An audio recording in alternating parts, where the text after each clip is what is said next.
Joe Burrow continues to put pressure on the Bengals front office, this time at the Pro Bowl games. Hear from Joe and get our reaction and much, much more right now on Enter the Jungle.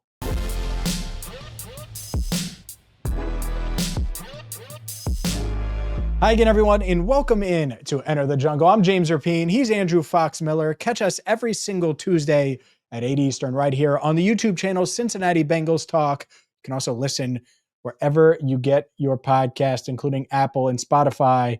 And shout out to our sponsor, Garage Beer, which it's big game week, which means you can grab a Garage Beer or two, or in Andrew's case, 7, because he can put them down.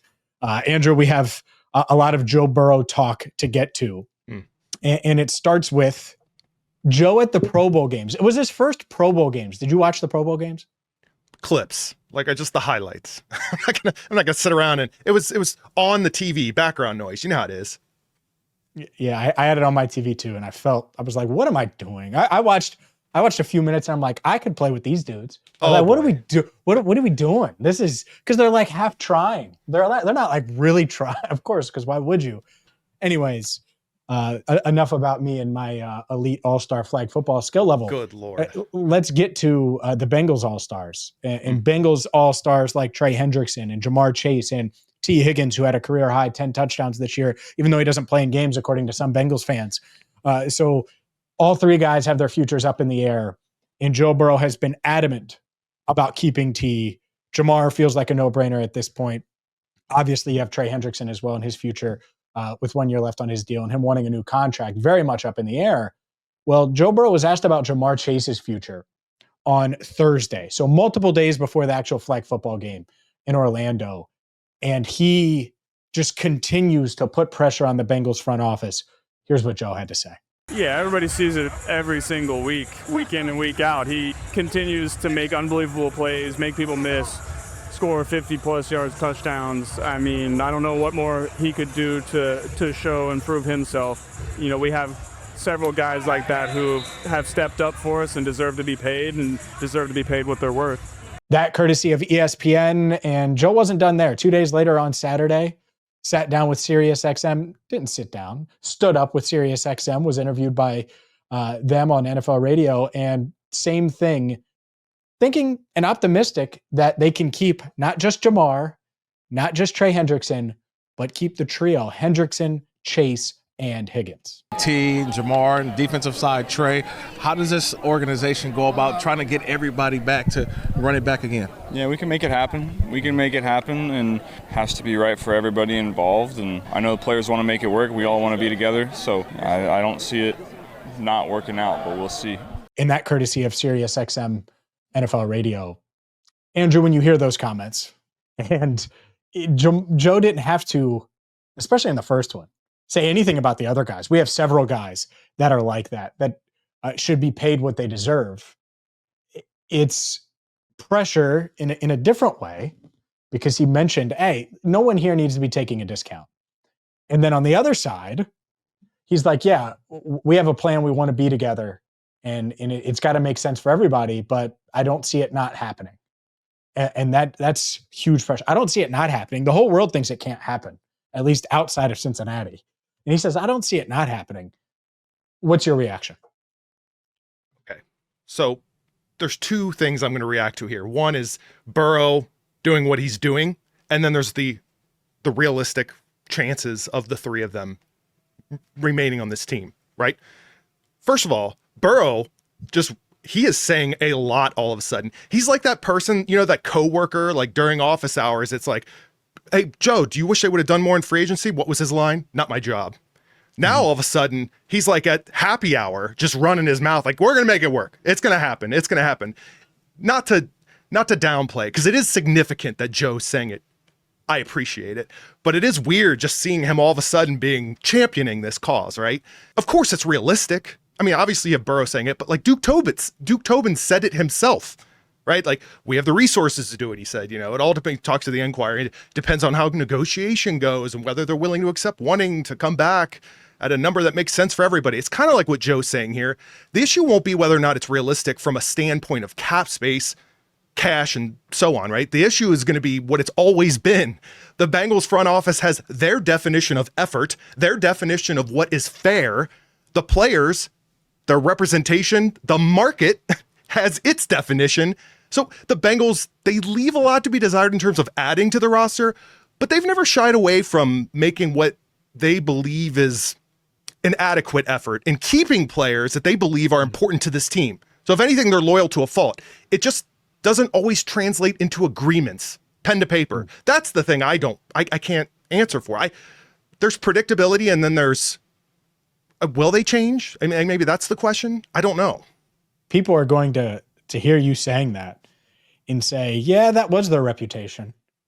But I'll see your Andrew Whitworth, raise you a Kevin Zeitler, go up to a Marvin Jones, and I can already hear the Bengals saying, oh yeah, but this or that or this or that, and all these different things. And then you go forward with a Jesse Bates as of a couple of years ago, DJ Reader. I think up until 3 months ago, the Bengals had no plans of signing Tee Higgins long-term. And that's just how I feel. It's not like Duke called me. It's not like, I have some insight there. It's just when you're around the team, you usually can get a good idea, a good sense of things. I don't think he was in their future plans. But who else are you paying? The roster stinks. It stinks. It smells poorly. I'm miles and miles away from Paycor Stadium. They have so much dead weight. And I don't mean every player in that locker room stinks. That's not what I'm saying. But when you're paying $14 million for Sheldon Rankins, and you're paying a ton for guys that you know you're going to cut, that you know you're going to move on from, you have the flexibility, you have the cash, you have all of those things to keep those guys. And so I think the reason why Duke Tobin is open to it now, and why the front office is probably open to it now, is one, his agent's different. Tee Higgins' agent is David Mulugeta. Up until a month and a half ago, switches agents, has Rocky Arsenault now, same agent as Jamar Chase. They got close to a deal with Jamar last year. I think there's some optimism there. Why did Tee Higgins switch agents? I'm sure it's because he would prefer to stay in Cincinnati. And so that's where I think this kind of comes together, and why Joe is championing keeping everyone. One, you're better with your best players than without. I've seen so many people say on social media, well, they went 9-8 with these guys. Why? Yeah, okay, they went 9-8 with them. What do you think they're going to be like without them?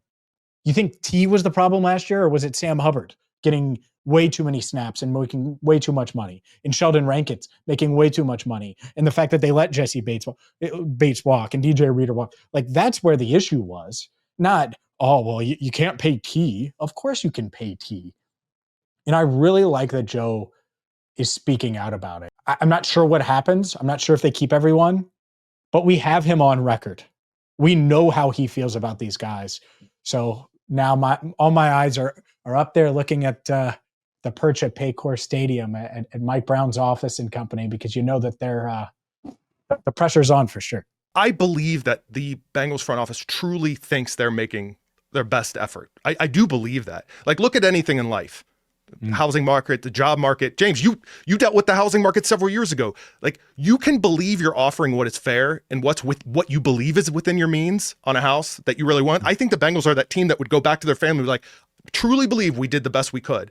But that can only get you so far. Like, if you James, operated like the Bengals do at times, like you might still be paying rent right now. I'm just saying, like, I think they believe it, but the market moves, I feel like, more faster, goes in different directions than they're steps behind at times.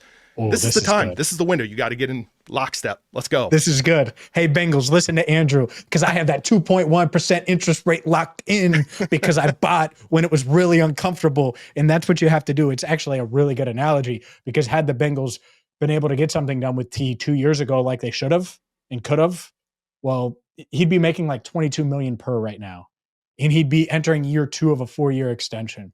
If they would have gotten Jesse Bates done early when the safety market was down, he would be a steal right now. And that's the point. DJ Reader is kind of an exception because of the injury and because of his age and all of those things.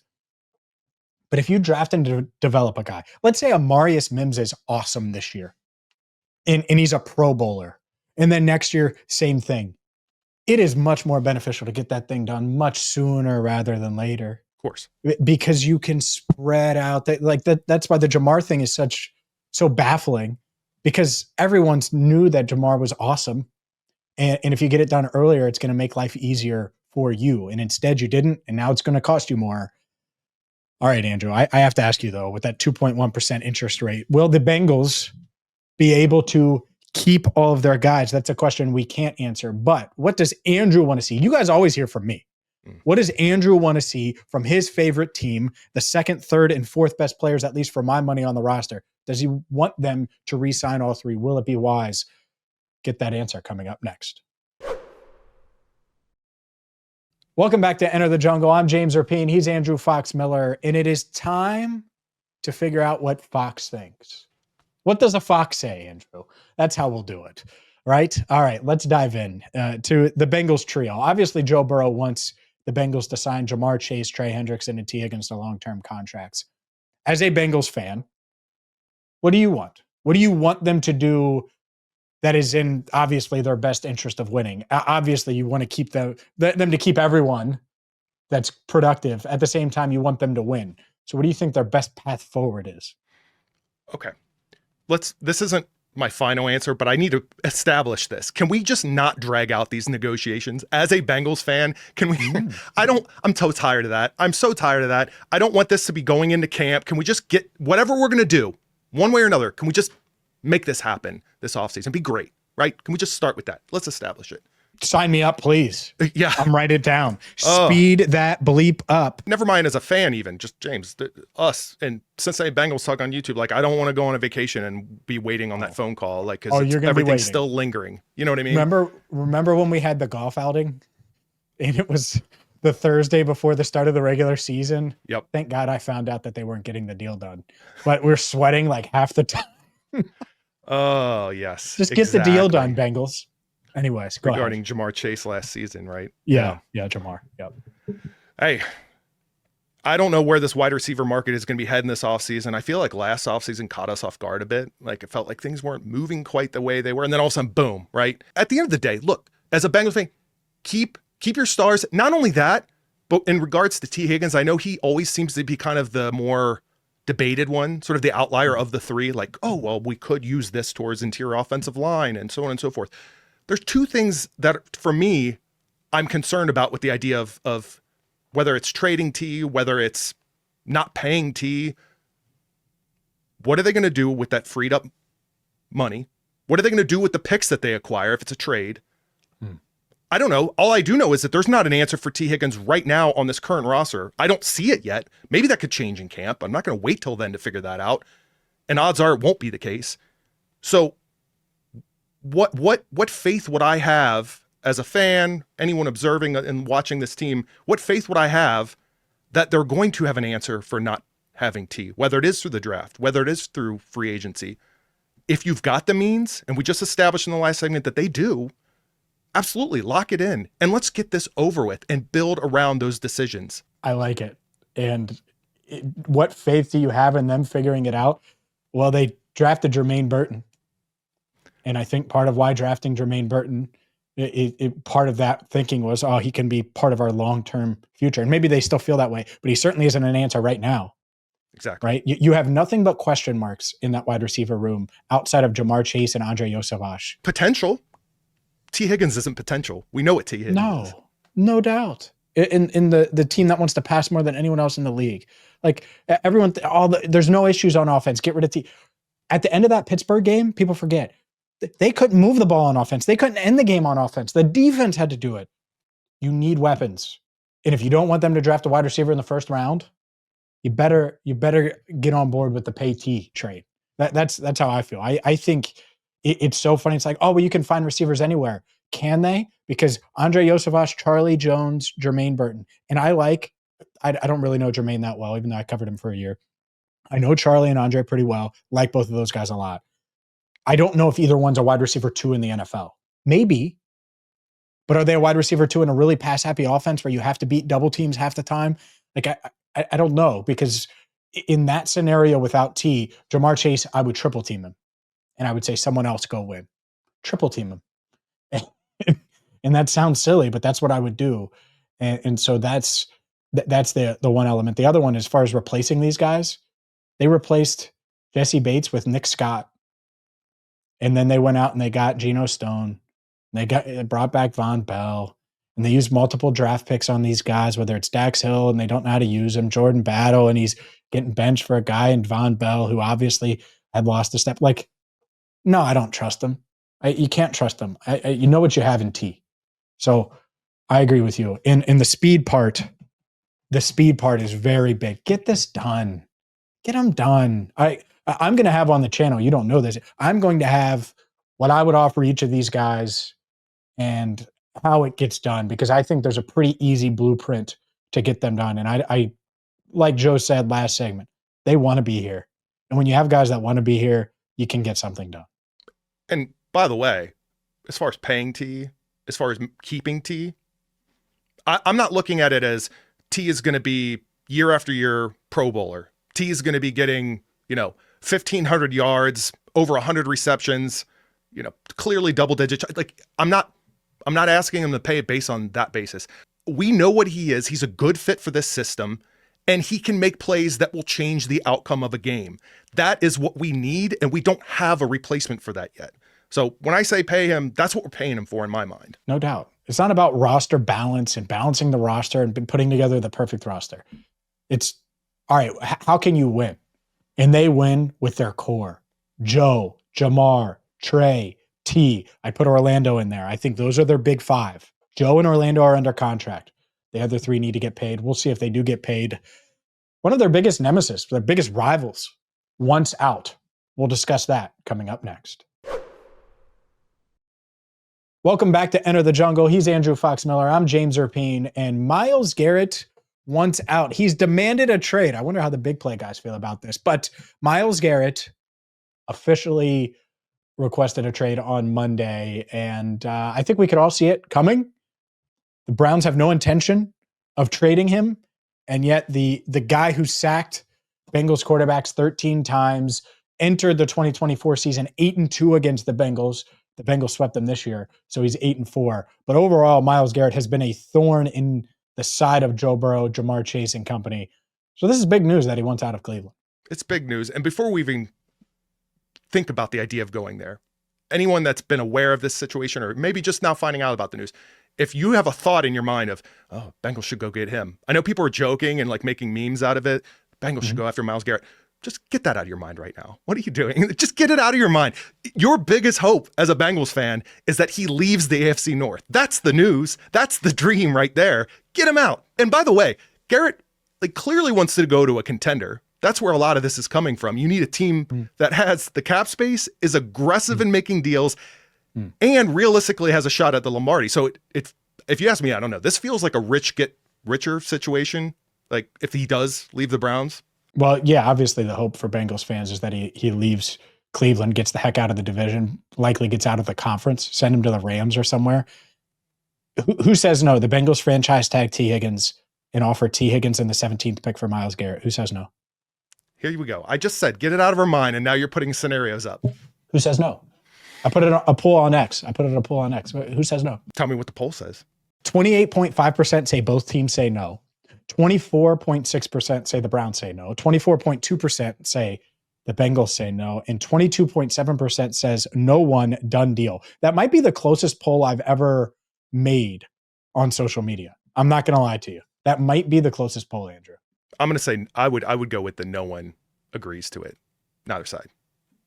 Yeah, I think realistically, no one. If I was running the Bengals front office, I would have to seriously consider it. The Browns wouldn't in division. I get it. The Bengals wouldn't because Myles Garrett is going to get huge payday at 30 years old. But yeah, it would be good for the Bengals, I would say, if Myles Garrett wasn't in the division.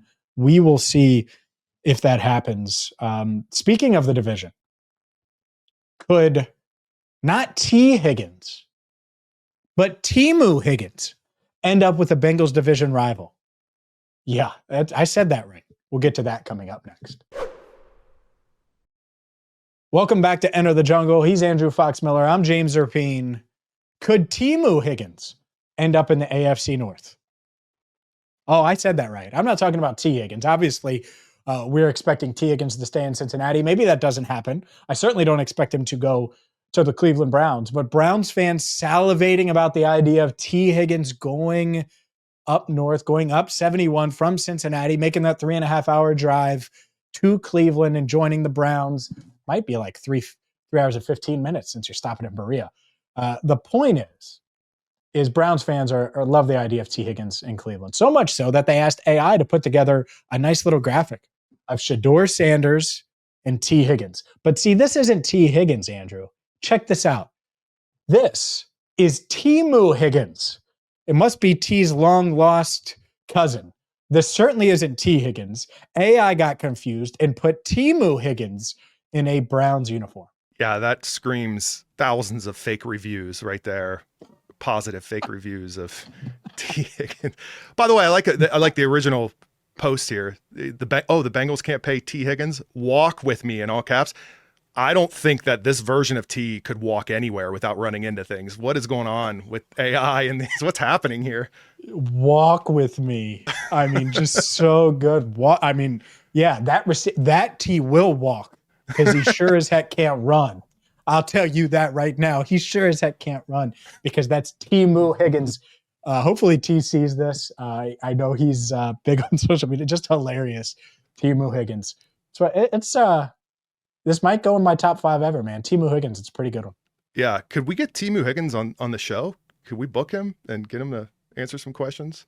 I don't think he's got that PR training. I've got questions too. And I'm sure he's got answers. They're just probably not the answers that Browns fans want to hear. Regardless, we'll have you covered when it comes to Tee Higgins. When it comes, Temu Higgins, let's be honest. He's going to end up in Cleveland anyway. We won't cover him. But all things Bengals offseason, you've come to the right place. Make sure that you subscribe to Cincinnati Bengals Talk on YouTube. And thank you, as always, for watching. For Andrew Fox Miller, I'm James Rapien, and this is Enter the Jungle.